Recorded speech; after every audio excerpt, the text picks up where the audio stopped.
জাতির জনক বঙ্গবন্ধু শেখ মুজিবুর রহমানের প্রতি শ্রদ্ধা নিবেদন করেছে বাংলাদেশ চলচ্চিত্র শিল্পী সমিতির নবনির্বাচিত নতুন কমিটি। আজ শনিবার বিকেলে রাজধানীর বঙ্গবন্ধু স্মৃতি জাদুঘর প্রাঙ্গণে বঙ্গবন্ধুর প্রতিকৃতিতে ফুল দিয়ে শ্রদ্ধা জানায় সমিতির নেতৃবৃন্দ। তবে নবনির্বাচিত এই কমিটি যে ব্যানার নিয়ে জাতির জনক বঙ্গবন্ধু শেখ মুজিবুর রহমানের প্রতি শ্রদ্ধা নিবেদন করতে গিয়েছিল, সেই ব্যানারে বঙ্গবন্ধুর নামটি ভুলভাবে লেখা হয়েছে।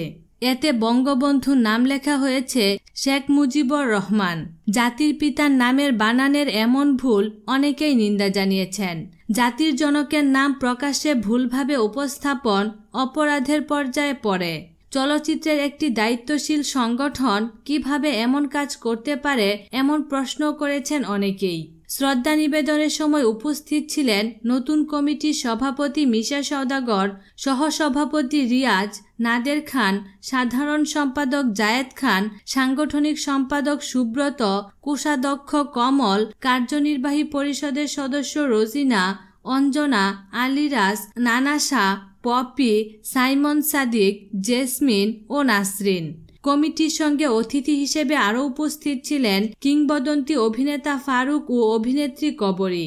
আরও উপস্থিত ছিলেন অভিনেত্রী আনোয়ারা ও তার মেয়ে মুক্তি সহ অনেকেই। এদিকে সমিতির সাধারণ সম্পাদক জায়েদ খান ফেসবুকে একটি পোস্ট দিয়ে জানিয়েছেন, আজ বিকেলে রাষ্ট্রপতি মোহাম্মদ আব্দুল হামিদের সঙ্গে দেখা করতে বঙ্গভবনে যাবে শিল্পী সমিতির নতুন কমিটি।